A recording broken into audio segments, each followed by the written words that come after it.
Put your hands together for Mr. Ferdinand Omanyala! I am Ferdinand Omanyala, the fastest sprinter in Africa.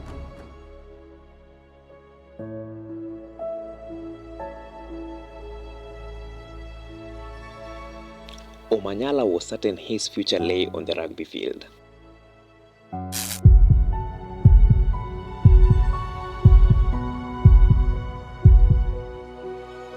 With his great speed and quick movement, he dreamt of becoming one of the greatest players the sport has ever seen. Ferdinand Omanyala ignites this stadium. Look what that means to this Kenyan crowd. Look what it means to the Kenyan president. I've heard of his story so many times before, but every time it sounds different yet the same. He is the fastest man in Africa and has proven to be among the best sprinters in global levels. But all these started much earlier than many think. In this documentary, we shed light on his rise and we give you the unvarnished, emotional story that only few people know. Kenya in 1996, somewhere in the middle of nowhere, a beast is born. Hamisi, in Vihiga County to be exact, a small village far off the map. There's no big city as a point of reference. Omanyala was born in a simple family. His parents speak of his discipline with pride.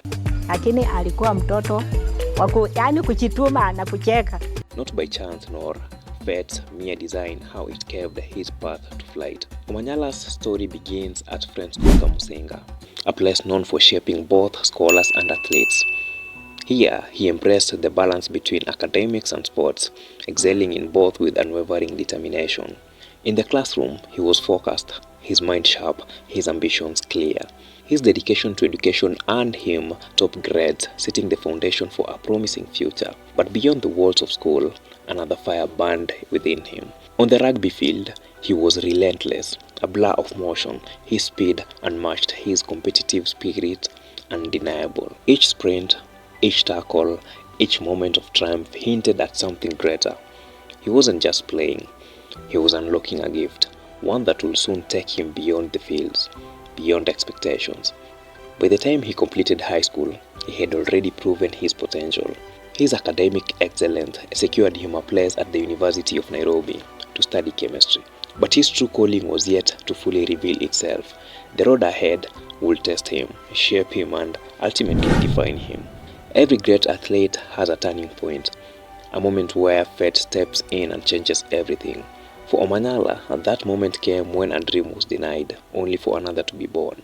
At the University of Nairobi, Omanyala's heart was set on rugby. He had the skills, the drive, the passion, but the team was full. His chances of making the cut were slim. Determined not to be sidelined, he found a place at Mount Kenya University, a smaller club that he could still play the sport he loved. In that club, there was a seasoned runner, someone who had been there before, who understood speed. He watched Omanyala move across the field and saw something different. One day, he pulled him aside and gave him a raw, honest opinion. "You're wasting your speed here.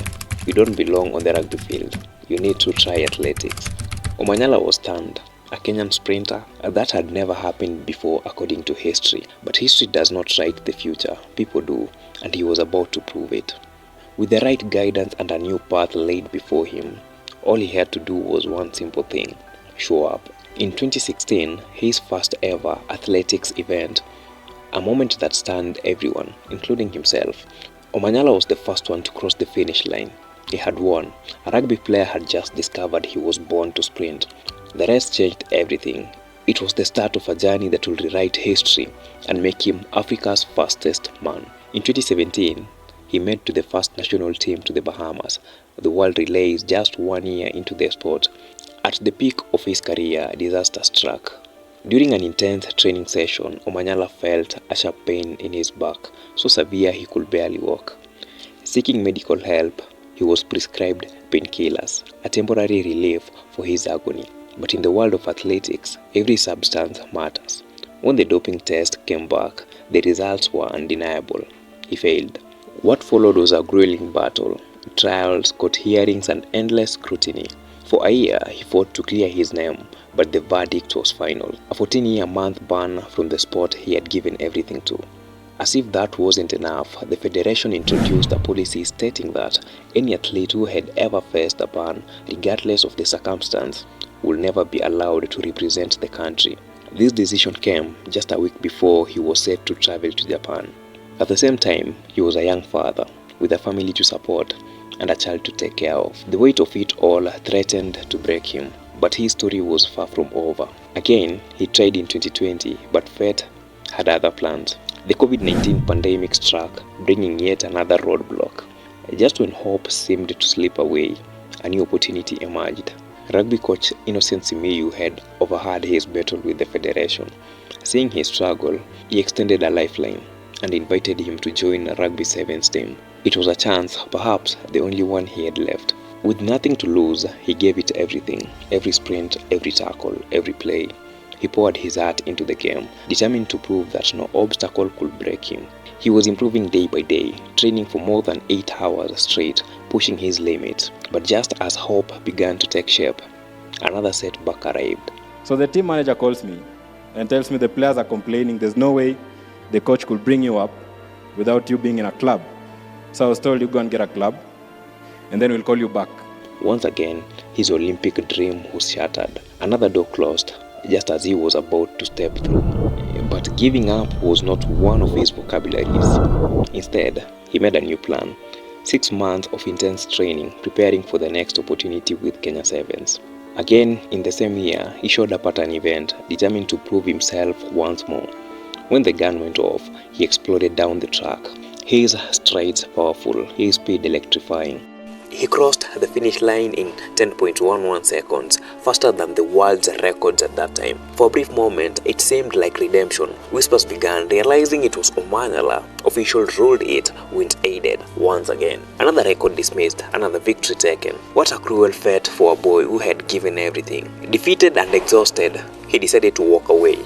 He had tried everything, every race, every opportunity, every possible path to redemption, but each time he was met with resistance. In a final attempt to secure a future, he tried police recruitment, hoping for a fresh start, but fate had yet another twist. He was told he was too smart for the job, thus it wasn't just a rejection, it was another reminder that no matter how hard he fought, the system wasn't ready to let him through. So he turned to casual jobs to survive.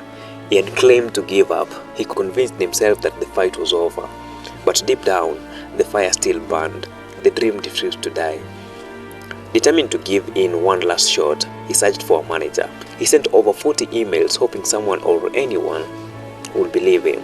Only one responded, but that was enough. With a manager by his side, he secured 2 races in South Africa. It wasn't much, but it was a start. Before he left, his story began to spread, catching the attention of the media. Somehow, words of his struggle reached the former president, Uhuru Kenyatta. With a single call, former president intervened. His decision was final. If Omanyala was not in the Olympics, then no one will go. That call forced a breakthrough, bringing Omanyala back home for the Olympic trials. But even then, the challenges kept coming. The qualifying time was set to 10.05 seconds, yet he had only managed 10.1. A mere fraction of a second stood between him and his dream. It had taken him 3 years to improve from 10.3 to 10.2. Now he had just 1 week to bridge the gap from 10.11 to 10.05. At the trials, he ran 10.17, securing a spot in the semi-finals. But those working against him were not done yet. The semi-finals and the finals were scheduled just 1 hour apart, a tactic designed to wear him down. The weather turned against him too.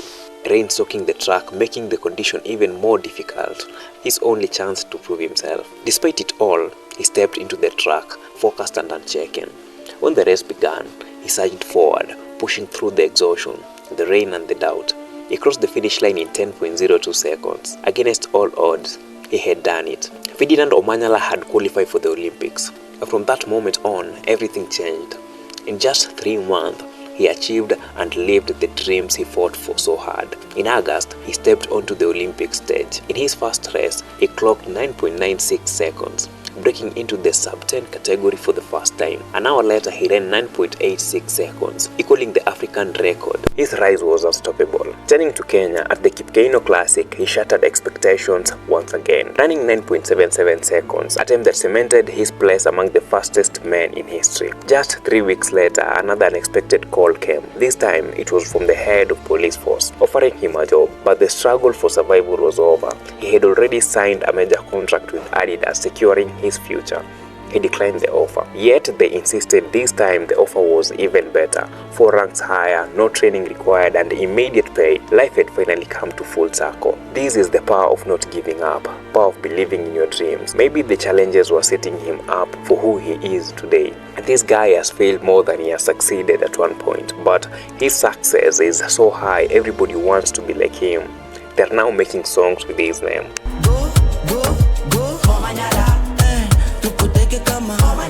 For us to build success, we must learn from failures. His story is one of human perseverance, fortitude and courage in the face of hopeless desperation.